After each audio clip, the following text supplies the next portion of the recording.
నమస్కారం. Eye view news వార్తలకు స్వాగతం. ముందుగా వార్తల్లోని ముఖ్యాంశాలు. నమస్కారం. టెక్స్టైల్స్ పరిశ్రమ కాదు, చేనేతల జీవితమన్న సీఎం రేవంత్. చేనేత కార్మికుల జీవనాధారమే టెక్స్టైల్స్ రంగమని వ్యాఖ్య. కాకతీయ మెగా టెక్స్టైల్స్ పార్కుతో రంగానికి ప్రోత్సాహం. సాంప్రదాయం, సాంకేతికత కలయికతో అభివృద్ధి సాధిస్తామని స్పష్టం. తెలంగాణకు అన్యాయం చేయలేదన్న సీఎం చంద్రబాబు. తెలంగాణ అభివృద్ధికి తానే పునాది వేశానని చంద్రబాబు స్పష్టం. రెండు రాష్ట్రాలకు సమాన న్యాయం కోరుకున్నానని వ్యాఖ్య. అభివృద్ధిలో సమన్యాయం పాటించాలనేదే తన అభిప్రాయం వెల్లడి.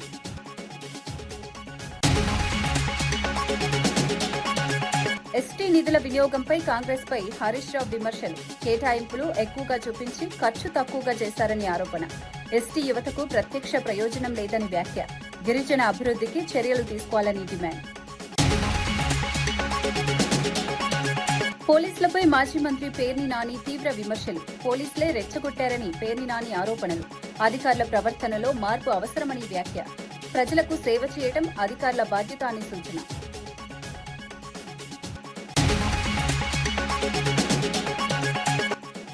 జగన్పై ఎమ్మెల్యే గంటా శ్రీనివాసరావు తీవ్ర విమర్శలు. రాజధాని విషయంలో జగన్ వైఖరి స్థిరంగా లేదని వ్యాఖ్య. అమరావతిపై మారుతున్న నిర్ణయాలు సరికాదని విమర్శ. నాయకత్వంలో స్పష్టత అవసరమని గంటా సూచన. హైదరాబాద్ హెచ్ఐసిసిలో జరిగిన ఆసియా టెక్స్టైల్స్ కాన్ఫరెన్స్ లో సీఎం రేవంత్ రెడ్డి కీలక వ్యాఖ్యలు చేశారు.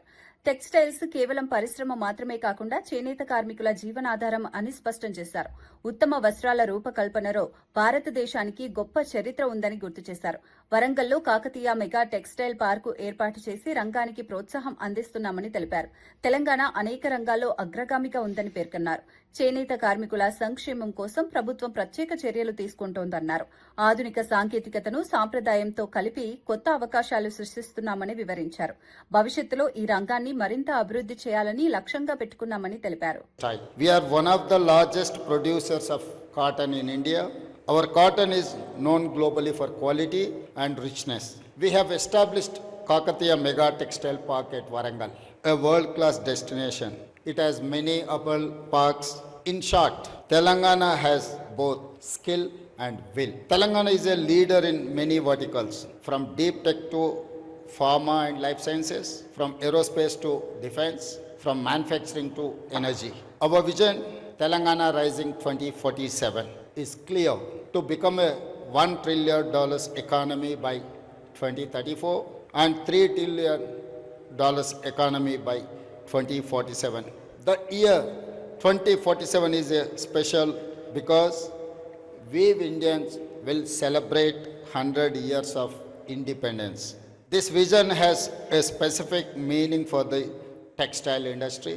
By 2047, we will CPI MLA Kunamneni Sambasivarao Congress ప్రభుత్వంపై తీవ్రంగా స్పందించారు. కొత్తగూడెం బస్టాండ్లో జరిగిన కార్యక్రమంలో మాట్లాడుతూ ప్రస్తుత పరిపాలనపై అసంతృప్తి వ్యక్తం చేశారు. ప్రభుత్వ పనితీరు చూస్తుంటే బీపీ పెరుగుతోందని వ్యాఖ్యానించారు. తిట్టలేక ఇలా మాట్లాడాల్సి వస్తోందని అన్నారు. పరిపాలనలో తెలివి, పట్టుదల, దీక్ష అవసరమని, ఇవి ప్రభుత్వంలో కనిపించడం లేదని విమర్శించారు. ప్రజల సమస్యలను సమర్థంగా పరిష్కరించడంలో ప్రభుత్వం వెనుకబడిందని పేర్కొన్నారు. అభివృద్ది పనులు ఆశించిన స్థాయిలో జరగడం లేదని చెప్పారు. ప్రజలకు ఇచ్చిన హామీలు అమలు చేయాలని డిమాండ్ చేశారు. ఇంత అన్యాయంగా ఉన్నాయి. సరే, అయినా మీరు ఈ మహిళలందరికీ శుభాకాంక్షలు తెలియజేస్తూ ఖచ్చితంగా ఈ మనం కొత్త దీని స్వరూపం మార్చుకునే వరకు కూడా పోరాటం చేద్దాం, సాధించుకుందాం. మీరందరూ నా పైన, అందులో ఆర్టీసీ సోదరులు ఎంతో ప్రేమతో ఉంటారు. నాకు అనుబంధం. మీ అందరికీ మీ సమస్యల పరిష్కారం కోసం ఫైట్ చేస్తున్నాను. అలాగే మన ప్రాంత అభివృద్ధి కోసం కూడా ఫైట్ చేస్తూ మీ అందరికి శుభాకాంక్షలతో సెలవు తీసుకుంటాం. సో ఆ విధంగా బస్సులు కూడా శుభ్రంగా ఉండాలి. ప్రయాణం చేసే వాళ్ళకి ఎట్లా పట్ట ఎక్కుతున్నారు అని చెప్పి దాని జోలికి వెళ్లకుండా ఉండటం అనేది ధర్మం కాదు. ఆటో నీట్ గా ఉంచాలి, బస్ స్టాండ్ నీట్ గా ఉంచాలి, మరుగుదొడ్లు నీట్ గా ఉంచాలి, సిబ్బందిని జాగ్రత్త చూసుకోవాలి. డబ్బు లేని పనులు, డబ్బు ఉన్నదంటే ఓకే మీకు ఇబ్బంది. ఇవన్నీ ఇది పెద్ద ఖర్చు కాదు. ఇన్ని వేల కోట్లు పెట్టే వాళ్ళకి మొత్తం రాష్ట్రంలో ఎన్ని బస్ స్టాండ్లు ఉన్నాయమ్మా? రాష్ట్రంలో ఎన్ని బస్ స్టాండ్లు ఉన్నాయి? మొత్తం 143 బస్ స్టాండ్. 5 కోట్లు వేసుకో, ఎంత అవుద్ది? 700 కోట్లు 700 కోట్లు వీళ్ళ పరిపాలన ఇల్లు పాడుగా నీకు చేస్తుంది ఎట్లాగే ఈ మాట అంటున్నా ఆడాలన్నట్టు అలా వస్తుంది. నాకు అంత కోపం వస్తుంది బస్ స్టాండ్ లో చూస్తుంటే. ఎందుకంటే అసలు నేనైతే సంవత్సరంలో మొత్తం రూపాయి మారుతా. తెలివి ఉండాలి కదా, తెలివి ఉండాలి, పట్టుదల ఉండాలి, దీక్ష ఉండాలి. ఇంత అన్యాయంగా ఉన్నాయి. సరే అయినా మీరు ఈ మహిళలందరూ శుభాకాంక్షలు తెలియజేస్తూ ఖచ్చితంగా ఈ మనం కొత్త దీని స్వరూపం మార్చుకునే వరకు కూడా పోరాటం చేద్దాం, సాధించుకుందాం.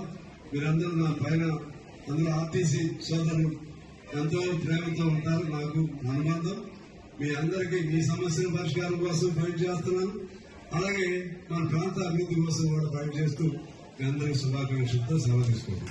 మూసీ నది సుందరీకరణ పేరుతో ప్రభుత్వం అసలు సమస్యను పక్కదారి పట్టిస్తోందని ఎమ్మెల్సీ దాసోజు శ్రవణ్ విమర్శించారు. సోమాజిగూడ ప్రెస్ క్లబ్ లో విద్యార్థి సంఘాలతో కలిసి నిర్వహించిన రౌండ్ టేబుల్ సమావేశంలో ఆయన మాట్లాడారు. మూసీ అభివృద్దికి తమకు వ్యతిరేకత లేదని, కానీ ప్రజల జీవనాధారాలను నాశనం చేసే విధానాలను వ్యతిరేకిస్తున్నామని స్పష్టం చేశారు. పునరుద్దరణ పేరుతో ప్రజలపై భారాలు మోపకూడదని సూచించారు. సరైన ప్రణాళికతో అభివృద్ది చేపట్టాలని అన్నారు. ప్రజల అభిప్రాయాలను పరిగణలోకి తీసుకుని నిర్ణయాలు తీసుకోవాలని కోరారు. మూసీ బాధితులను కాపాడని మనం అంటున్నాం. ఆయన ఏమంటున్నాడు, అసలు నేను మూసీగా రివైవ్ చేయాలన్నా వద్దా, మూసీకి మద్దతుదారులా వ్యతిరేకదారులా అని చెప్పని మూసీకి మనకు మధ్యన పంచాయతీ పెట్టినట్టుగా ఒక చిల్లర డిఫ్లెక్షన్ టాక్టిక్స్ అంటారు రాజకీయాల్లో. If you cannot convince the people, you confuse the people అని చెప్పని Revanth Reddy is trying to confuse the people. ఏ విధంగా అయితే రియల్ ఎస్టేట్ ఏజెంట్లు భూములు తీసుకొని వాటికి రోడ్లు వేస్తారో ఆ విధంగా 16 ఎకరాల భూమికి 4,000 కోట్ల రూపాయలతోని ఇప్పుడు రోడ్లు వేస్తున్నట్టు అవి సీఎం రమేష్ అనే ఆంధ్ర ప్రాంతం కాంట్రాక్ట్కి ఇచ్చాడు. ఇవన్నీ కూడా మనము కాకతాళీయంగా జరుగుతున్న సంఘటనలు కావు. అందులో భాగమే ఈరోజు మూసీ సుందరీకరణ 3,200 ఎకరాల భూమిని సేకరిస్తున్నారు. ఈ భూములు మామూలు భూములు కాదు. ఇందులో వేల కుటుంబాలు, లక్షల కుటుంబాలు ఇక్కడ నివాసం ఉంటున్నాయి గత 100 సంవత్సరాల నుండి. బీఆర్ఎస్ కీలక నేత హరీష్ రావుకు రంగారెడ్డి జిల్లా షాద్నగర్ లో ఘన స్వాగతం లభించింది.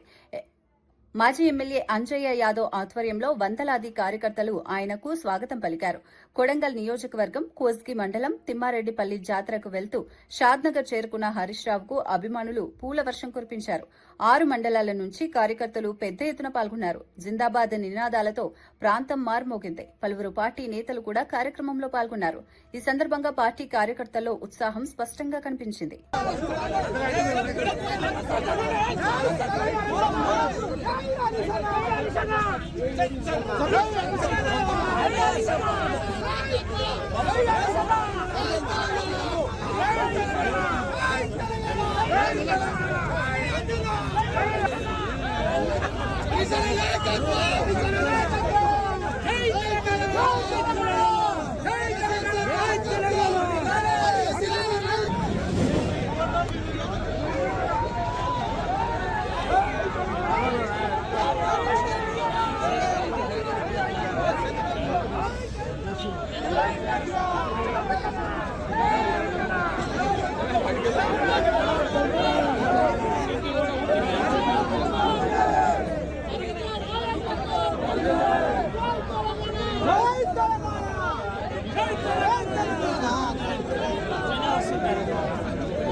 ఏపీ సీఎం చంద్రబాబు నాయుడు తెలంగాణ అభివృద్దిపై కీలక వ్యాఖ్యలు చేశారు. తెలంగాణకు తానే పునాది వేశానని, ఆ ప్రాంతానికి ఎప్పుడూ అన్యాయం చేయలేదని స్పష్టం చేశారు.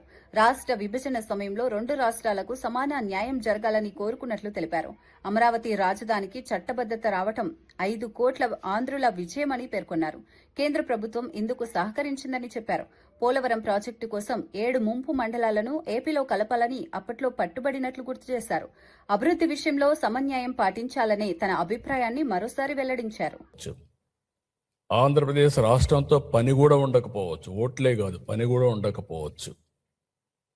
ఆ ప్రాంతీయ పార్టీ ఆ రాష్ట్రంలో ఉండొచ్చు, కానీ ఏ పార్టీ కూడా ప్రాంతీయ పార్టీ అయినా వాళ్ళ రాష్ట్ర ప్రయోజనాలు కాపాడుకుంటూ ఉన్నప్పటికీ దేశ ప్రయోజనాలు కాపాడడం కోసం అమరావతి రాజధానిగా రావాలి, దేశ ప్రయోజనాలు కాపాడాలని ఆలోచించారు.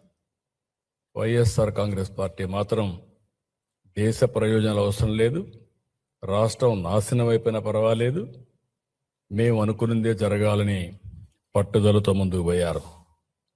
వైఎస్ఆర్ కాంగ్రెస్ అమరావతిని నాశనం చేయాలనుకున్నారు, మనం శాసనం చేశాం.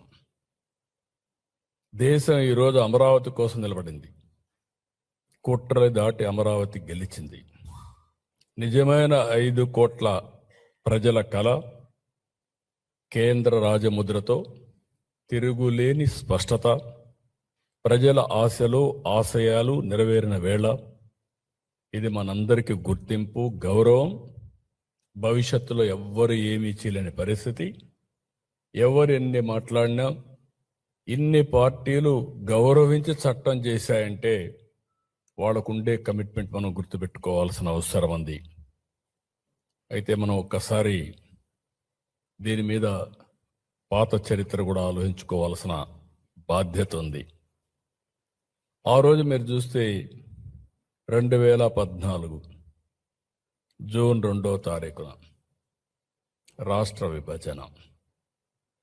ఆ విభజన జరిగినప్పుడు చాలా సెంటిమెంట్స్ కూడా అందరికీ దెబ్బతిన్నాయి, బాధపడ్డారు, మనోవేదన పడ్డారు. 2 ప్రాంతాల్లో కూడా ఎక్కడికక్కడ భావోద్వేగాలు ఉన్నాయి. నేను ఆ రోజు సమైక్య ఆంధ్రప్రదేశ్లో ఎవరికీ దక్కని గౌరవం, 9 సంవత్సరాలు నేను ముఖ్యమంత్రి, 10 సంవత్సరాలు ప్రతిపక్ష నాయకుడు, తెలుగు జాతి కోసం ఒక సంపద సృష్టించే. కాంగ్రెస్ సీనియర్ నేత వి హనుమంతరావు జనగణన డీలిమిటేషన్ అంశాలపై ఆందోళన వ్యక్తం చేశారు. తాజా గెజెట్ నోటిఫికేషన్ ప్రజల్లో గందరగోళాన్ని సృష్టించిందన్నారు. ఒకవైపు డీలిమిటేషన్, మరోవైపు కులగణన, సాధారణ జనగణన చర్చలు ఒకేసారి జరుగుతున్నాయని పేర్కొన్నారు. తీసుకున్నారు కాబట్టి బీసీలను పక్కకు పెట్టాలి, అది అసలు స్టోరీ. కనుక దీని మీద రేపు సోమాజిగూడ ప్రెస్ క్లబ్ లో 2 గంటల నుంచి రౌండ్ టేబుల్ కాన్ఫరెన్స్. నేను అప్పీల్ చేస్తున్నా ఇంటలెక్చువల్లకు, బీసీ సంఘాలకు, కుల సంఘాలకు అందరూ కూడా రండి. మనం ఇప్పుడు కొట్లాడకపోతే ఇంకెన్నడూ కాదు, ఇట్లనే ప్రొలాంగ్ చేస్తారు. రేపు జరిగే డీలిమిటేషన్ లో అందుకుంటే రేవంత్ రెడ్డి అన్నాడు మాకు అన్యాయం జరుగుతుంది అంటే ఎందుకు పెట్టలేదు రా బాబు? మీకు చిత్తశుద్ధి లేదా? మేము ఓట్లేసే నిశ్చితమా? ఓట్లు మేమేస్తాం మొదలొచ్చి. ఎస్సీ ఎస్టీ ఓబీసీ మైనార్టీలు వేస్తారు. పొద్దున 7 గంటలకే లైట్లను లేవని మేము ఓట్లు వేస్తాం.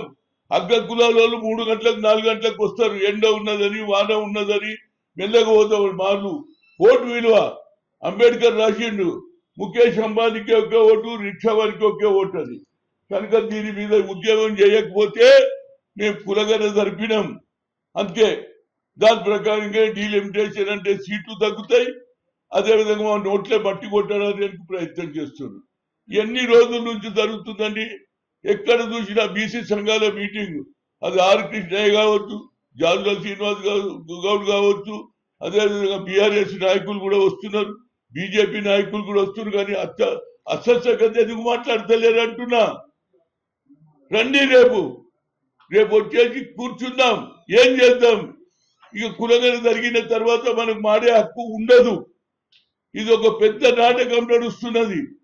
పార్లమెంట్ లో పెట్టినప్పుడు మేము అడుగుతలేదు, మేము తర్వాత చేస్తామంటారు. ఎప్పుడు చేస్తారా బాబు? మీరు చెయ్యాలనే చిత్తశుద్ధి లేదు. నువ్వు దేశానికి ఒక ఓబీసీ ప్రధానమంత్రివి మాట్లాడితే నేను 25 లక్షల కోట్ల మందికి అప్లిమెంట్ ఇప్పటి వరకు లెక్క చెప్పు. ఏమని అంటే నేను 27 మంత్రులను ఇచ్చిన అంటారు. దాంతో మాకేం లాభం రా బాబు? ప్రజలకు లాభం అయ్యేది ఉన్నదా? అందుగురించి ఇవాళ అన్ని పార్టీల వాళ్ళు నేను రిక్వెస్ట్ చేస్తున్నా, ఇది పెద్ద అన్యాయం జరుగుతుంది. అన్యాయం అయిపోయిన తర్వాత ఎన్ని మాట్లాడినా ఎవరు లెక్క చేయరు. ఇది సమయం. ఇన్ని రోజుల నుంచి మీరు ఎంతైతే ధర్నాలు చేస్తారు, ప్రతి ఒక్కరు ఢిల్లీ రావడం, జంతర్ మంతర్లో ధర్నా చేయడం, 2 రోజులు జోబుల ఖర్చులు పెట్టుకోవాలి, రావాలి. ఇది ఎందుకు చేస్తున్నాడు నరేంద్ర మోడీ? నీ వెనకాల ఎవడున్నాడు? గతంలో నువ్వేమన్నావు? రిమోట్ కంట్రోల్ సోనియా గాంధీ అన్నావు. ఇవాళ మీ రిమోట్ కంట్రోల్ ఎక్కడున్నది? మోహన్ భగత్ చేతిలో ఉన్నది. ఈ దేశాన్ని ముక్కలు చేయాలి, హిందూ దేశంగా పరిగణించాలి, హిందూ ఓట్లతోనే గెలవాలి. ఉప్పల్ రాజీవ్ గాంధీ అంతర్జాతీయ క్రికెట్ స్టేడియంలో ఐపీఎల్ మ్యాచ్ల కోసం పోలీసులు విస్తృత భద్రతా ఏర్పాట్లు చేశారు. సుమారు 2,000 మంది పోలీసు సిబ్బంది మోహరించినట్లు డీసీపీ సురేష్ కుమార్ తెలిపారు. స్టేడియం పరిసరాల్లో 430 సీసీ కెమెరాలతో నిఘా ఏర్పాటు చేశారు. ప్రత్యేక కమాండ్ కంట్రోల్ రూమ్ ద్వారా పర్యవేక్షణ కొనసాగుతోంది. నిషేధిత వస్తువులను స్టేడియంలోకి అనుమతించబోమని తెలిపారు. ట్రాఫిక్ రద్దీ నివారణకు ప్రత్యేక మార్గాలు సూచించారు. ప్రేక్షకులు మెట్రో, ఆర్టీసీ సేవలను వినియోగించుకోవాలని సూచించారు. భద్రతకు అత్యంత ప్రాధాన్యత ఇచ్చామని తెలిపారు. ఎస్బీ నుంచి, ఎస్ఓటీ నుంచి, క్రైమ్స్ నుంచి, ఉమెన్ సేఫ్టీ నుంచి, ఇలా అన్ని వింగ్స్ నుంచి ఒక 1,600 మంది స్టాఫ్ పోలీసు పరంగా ఈ ఐపీఎల్ మ్యాచ్ నిర్వహణలో ఈ ఉప్పల్ స్టేడియం సంబంధించి పనిచేయబోతున్నారు. అదేవిధంగా మిగిలిన వింగ్స్ కూడా ఫైర్, రెవెన్యూ, మున్సిపాలిటీ, మెడికల్, మెట్రోకి సంబంధించి, తర్వాత రోడ్ ట్రాన్స్పోర్ట్కి సంబంధించి ఇట్లా ప్రత్యక్షంగా పరోక్షంగా మిగిలిన వింగ్స్ కూడా చాలా మంది ఈ దీంట్లో పాల్పంచుకుంటా ఉన్నారు. సో దాంతోపాటుగా లేటెస్ట్ గా ఈ సంవత్సరం మనం తీసుకున్న అడిషనల్ అండ్ గతంలో ఉన్నటువంటి విషయాలు ఏంటంటే 430 సీసీ కెమెరాస్, ఇవి ఇందులో 330 ఆల్రెడీ ఉన్నవి, కొత్తగా ఒక 100 ఈ సంవత్సరం ఎక్స్ట్రాగా అడిషనల్ యాడ్ చేయడం జరిగింది ప్రేక్షకుల భద్రత కోసం, అదేవిధంగా సర్వేలెన్స్ కోసం. దాంతోపాటుగా ఒక కమాండ్ కంట్రోల్ రూమ్ ఏర్పాటు చేసి మంత్రి మోత్కుపల్లి నరసింహులు మాదిగల సమస్యలపై స్పందించారు. లోక్సభ, రాజ్యసభలో మాదిగలకు తగిన ప్రాతినిధ్యం ఇవ్వలేదని విమర్శించారు. కొన్ని కుటుంబాలకు ఎక్కువ సీట్లు కేటాయించడం అన్యాయమని అన్నారు. మాదిగలను చిన్నచూపు చూస్తున్నారని ఆరోపించారు. మాదిగల హక్కుల కోసం పోరాడాలని నిర్ణయించుకున్నట్లు తెలిపారు. మాదిగ మహాశక్తి సంఘాన్ని ఏర్పాటు చేస్తున్నట్లు ప్రకటించారు. ఈ నెల 5న జెండా ఆవిష్కరణ కార్యక్రమం నిర్వహించినట్లు చెప్పారు. నిర్వహించనున్నట్లు చెప్పారు. మాదిగలు పెద్ద ఎత్తున పాల్గొనాలని పిలుపునిచ్చారు.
ఎమ్మెల్యే కేపీ వివేకానంద రాష్ట్ర ప్రభుత్వంపై తీవ్ర ఆరోపణలు చేశారు. ప్రభుత్వ ఆస్తులను వ్యక్తిగత ప్రయోజనాల కోసం ఉపయోగిస్తున్నారని విమర్శించారు.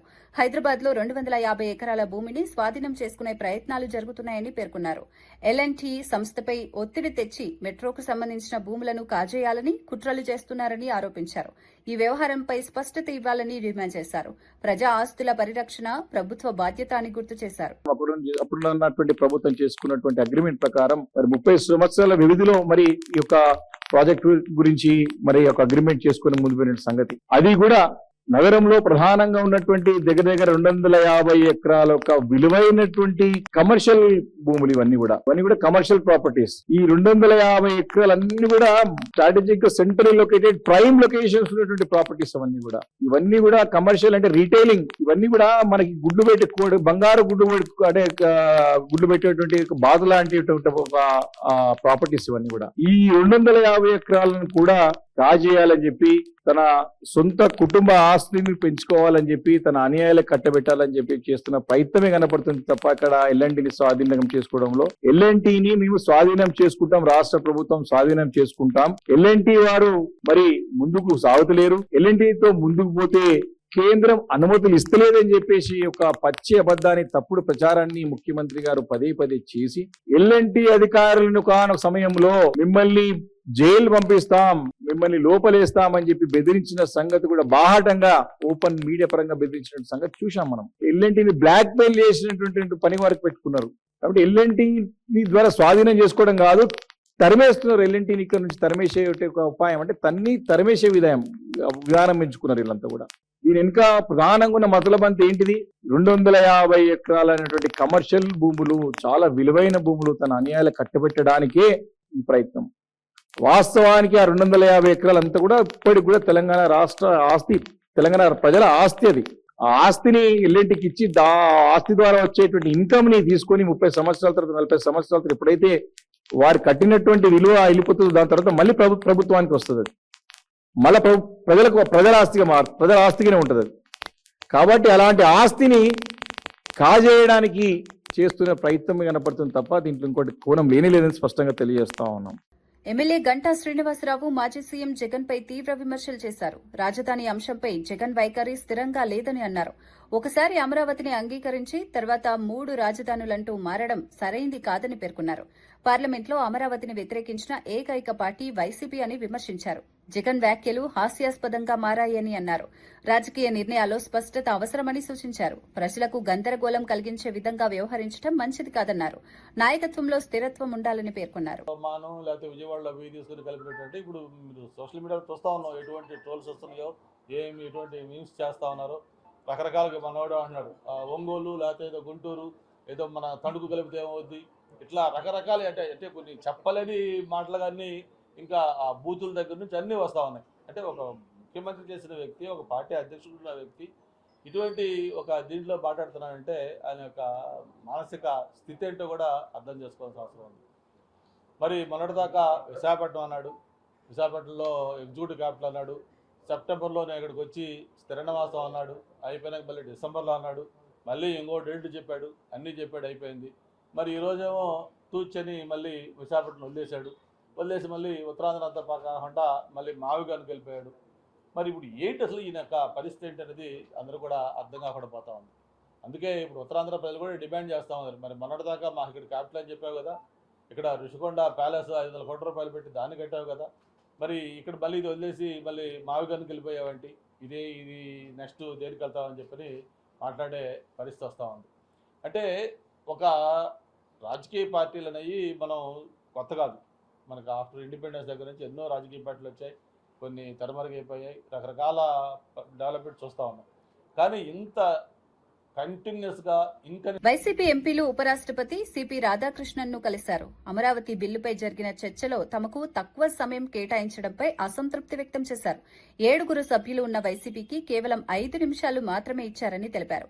2 సభ్యులున్న టీడీపీకి 20 నిమిషాలు కేటాయించడం అన్యాయమని పేర్కొన్నారు. సభలో సమాన అవకాశాలు ఇవ్వాలని డిమాండ్ చేశారు. ప్రజాస్వామ్య పద్ధతిలో అన్ని పార్టీలకు సమాన గౌరవం ఉండాలని కోరారు. ఈ అంశంపై ఉపరాష్ట్రపతికి ఫిర్యాదు చేశారు. రాజ్యసభ చైర్మన్ గారికి విపులంగా ఎక్స్ప్లెయిన్ చేయడం జరిగింది.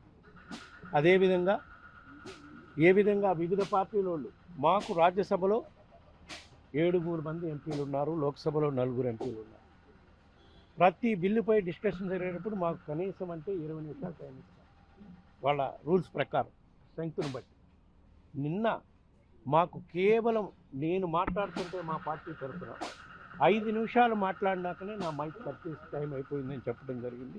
చాలా దుర్మార్గం ఇది, కావాలని చేశారు, కొందరు ప్రోద్బోధనలు చేశారని మాకు అనుమానాలు ఉన్నాయని దీనిపై వివరంగా వైస్ ప్రెసిడెంట్ గారికి, చైర్మన్ గారికి ఎక్స్ప్లెయిన్ చేస్తుంది. ఏ విధంగా మాకన్నా చిన్న పార్టీలు అయినటువంటి బీఆర్ఎస్కి కానివ్వండి, తెలుగుదేశానికి కానివ్వండి ఏ విధంగా సమయం ఇచ్చారో కూడా ప్రూఫ్స్ అన్నీ చూపించడం జరిగింది. మాకన్నా తక్కువ సభ్యులు ఉన్న బీఆర్ఎస్ పార్టీకి ఒక్కొక్కరికి 10 నిమిషాలు మాట్లాడే విధంగా 2 మాట్లాడించేదానికి సమయం ఇచ్చారు. అదేవిధంగా తెలుగుదేశంలో రాజ్యసభలో తెలుగుదేశం సభ్యులు ఉండేది కేవలం 2, వాళ్ళిద్దరికి 10 నిమిషాలు మాట్లాడే విధంగా టైం ఇచ్చారు. అంటే ప్రజల దృష్టిలో, దేశంలో ఉండే ప్రజలందరి దృష్టిలో వైఎస్ఆర్ కాంగ్రెస్ పార్టీ అమరావతికి వ్యతిరేకం అని దుష్ప్రచారం చేసే కార్యక్రమం చేయడానికి దీన్ని వేదికగా వాడుకున్నారని చెప్పి మేము ఈరోజు చైర్మన్ గారి దృష్టికి తీసుకోవడం జరిగింది. మాజీ మంత్రి పేర్ని నాని పోలీసుల వ్యవహారంపై స్పందించారు. పోలీసులే తమను రెచ్చగొట్టారని ఆరోపించారు. తాను ఎవరినీ వ్యక్తిగతంగా దూషించలేదని స్పష్టం చేశారు. ఒక అధికారిని ప్రశ్నిస్తే అందరినీ లక్ష్యంగా చేసుకున్నట్లా అని ప్రశ్నించారు. సీఐ ఏకవచనంతో మాట్లాడడం సరైంది కాదని అన్నారు. ఈ సీఏ గారు ఎప్పుడు సాక్ష్యం ఉన్నాడు? ఆయన ఎప్పుడు అడ్డం ఉండి ఎవరిని రాకుండా ఎప్పుడు మేము కొట్టమంటే కొట్టించాడు? ఏ మున్సిపల్ కమిషనర్ కొడతాకి మా గవర్నమెంట్లో ఉండగా అప్పుడున్న పనిచేసినటువంటి ఏ అధికారి రక్షణ కోరితే వచ్చి రక్షణగా ఉండి కొడతంటే రక్షణగా ఉన్నాడు? లేరు కదా. అదే మాట అన్నాడు అంటే ఆయన ఏం మాట్లాడతాడంటే ఆయన కొడుకు వయసు కాబట్టి నువ్వు అనేయచ్చు. ఎస్పీ గారు నాకన్నా చిన్నోడు, నువ్వంటే చెల్లుతుందా? డీజీపీ గారు నేను ఇంచుమించుగా 2-3 ఏళ్ళు అటు ఇటుగా సమ్మాయిస్కులు ఉంటాం. డీజీపీ నువ్వు అంటే అవుతుందా? గౌరవం అనేది మరీ ప్రత్యేకించి లాండ్ ఆర్డర్లో ఉన్నప్పుడు మనం జాగ్రత్తగానే ఉండాలి. జైపాల్ గారు స్టార్ట్ చేసింది ఎవరు? గిల్లింది ఎవరు? మొదలుపెట్టింది ఎవరు? బీఆర్ఎస్ నేత హరీష్ రావు ఎస్టీ నిధుల వినియోగంపై కాంగ్రెస్ ప్రభుత్వాన్ని విమర్శించారు. బడ్జెట్లో భారీగా నిధులు కేటాయించినట్లు చూపించినా ఖర్చు తక్కువగా జరిగిందని అన్నారు. కేవలం జీతాలు, బిల్లులకు మాత్రమే నిధులు వినియోగించారని పేర్కొన్నారు. ఎస్టీ యువత, మహిళలకు ప్రత్యక్ష ప్రయోజనం కలగలేదని తెలిపారు. గతంలో బీఆర్ఎస్ ప్రభుత్వం తీసుకువచ్చిన పథకాలను గుర్తు చేశారు. గిరిజన అభివృద్ధికి కట్టుబడి ఉన్నామని పేర్కొన్నారు. ఎస్టీలకు న్యాయం చేయాలని డిమాండ్ చేశారు. కిరణ్ కుమార్ రెడ్డి గారు ఎవరు కూడా పట్టించుకోలేదు. కానీ కేసీఆర్ గారు మాట ఇచ్చి 3100 గిరిజన గూడాలను, లంబాడి తండాలను గ్రామ పంచాయతీలు చేసిన ఘనత బీఆర్ఎస్ ప్రభుత్వాన్ని, కేసీఆర్ గారిది. చరిత్రలో ఎప్పుడు లేని విధంగా మార్కెట్ యార్డులలో కూడా ఎస్సీ, ఎస్టీ, బీసీ మహిళా రిజర్వేషన్ తెచ్చింది కూడా బీఆర్ఎస్ ప్రభుత్వమే. గిరిజనుల అభివృద్ధి కోసం బీఆర్ఎస్ ప్రభుత్వం ఎంతగానో కృషి చేసింది. ఒకప్పుడు తండాల్లో మంచినీళ్లు కావాలంటే చాలా ఇబ్బంది ఉండేది. మిషన్ భగీరథ ద్వారా తండాకు నీళ్లు ఇచ్చి మరి గూడాల్లో, తండాల్లో తాగునీటి సమస్యను తీర్చింది కూడా బీఆర్ఎస్ ప్రభుత్వమే. ఈ 2.5 ఏళ్ల కాంగ్రెస్ గవర్నమెంట్ లో ఈ 2.5 years లో ఎస్టీ కార్పొరేషన్ కు 2730 కోట్లు పెట్టి ఖర్చు పెట్టింది 50 కోట్లు. ఈ 50 కోట్లు కూడా జీతాలు, కరెంటు బిల్లు, పెట్రోల్, డీజిల్ బిల్లే. ఒక్క ఎస్టీకి కూడా ఒక్క రూపాయి కూడా 2.5 ఏళ్ల రేవంత్ రెడ్డి ప్రభుత్వం ఒక్క పైసా కూడా చేయలే. ఒక్క యువకుడికి లోన్ ఇయ్యలే. ఎస్టీ కార్పొరేషన్ ను అది పూర్తిగా మూలకు పడేసింది, తాళమేసింది. ఎంత అన్యాయంగా ఎస్టీలను చిన్న చూపు చూస్తుందో ఈ కాంగ్రెస్ ప్రభుత్వం అర్థమవుతుంది. మరి సేవాలాల్ జయంతి ఉత్సవాల్ని అధికారికంగా జరిపింది, పోడు పట్టాలు ఇచ్చింది, మార్కెట్ కమిటీలో రిజర్వేషన్లు ఇచ్చింది, వైన్ షాప్ రిజర్వేషన్ ఇచ్చింది. ఎస్టీ కార్పొరేషన్ ద్వారా సీఎం ఎస్టీ ఈఎఫ్ పథకం ద్వారా 100,000 కోట్ల రూపాయలు ఎస్టీ యువతకు సహకారం అందించింది. కానీ కాంగ్రెస్ 2.5 ఏళ్ల రూపాయి ఇయ్యలే. కేసీఆర్ గారు మా పిల్లలు చదువుకోవాలని ఫీజు రియంబర్స్మెంట్ ఇచ్చిండు. మా గిరిజన ఆడబిడ్డల కోసం మహిళా డిగ్రీ కాలేజీలు కూడా ఆనాడు కేసీఆర్ గారు తెచ్చిండ్రు. వార్తలు ముగించే ముందు ముఖ్యాంశాలు మరోసారి.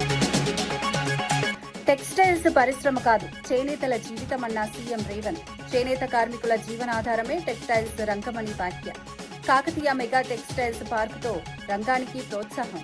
సాంప్రదాయం, సాంకేతికత కలయికతో అభివృద్ధి సాధిస్తామని స్పష్టం. తెలంగాణకు అన్యాయం చేయలేదన్న సీఎం చంద్రబాబు. తెలంగాణ అభివృద్ధికి తానే పునాది వేశానని చంద్రబాబు స్పష్టం.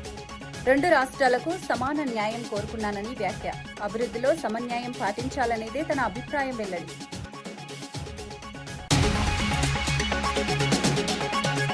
ఎస్టీ నిధుల వినియోగంపై కాంగ్రెస్ పై హరీష్ రావు విమర్శలు. కేటాయింపులు ఎక్కువగా చూపించి ఖర్చు తక్కువగా చేశారని ఆరోపణ.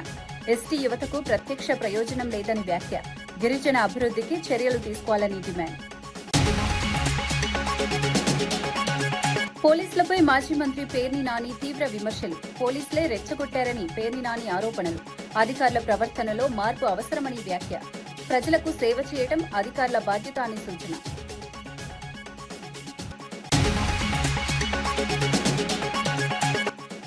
జగన్పై ఎమ్మెల్యే గంటా శ్రీనివాసరావు తీవ్ర విమర్శలు. రాజధాని విషయంలో జగన్ వైఖరి స్థిరంగా లేదని వ్యాఖ్య. అమరావతిపై మారుతున్న నిర్ణయాలు సరికాదని విమర్శ. నాయకత్వంలో స్పష్టత అవసరమని గంటా సూచన. ఈనాటి వార్తా విశేషాలు. మరో బులెటిన్లో మళ్ళీ కలుద్దాం. నమస్కారం.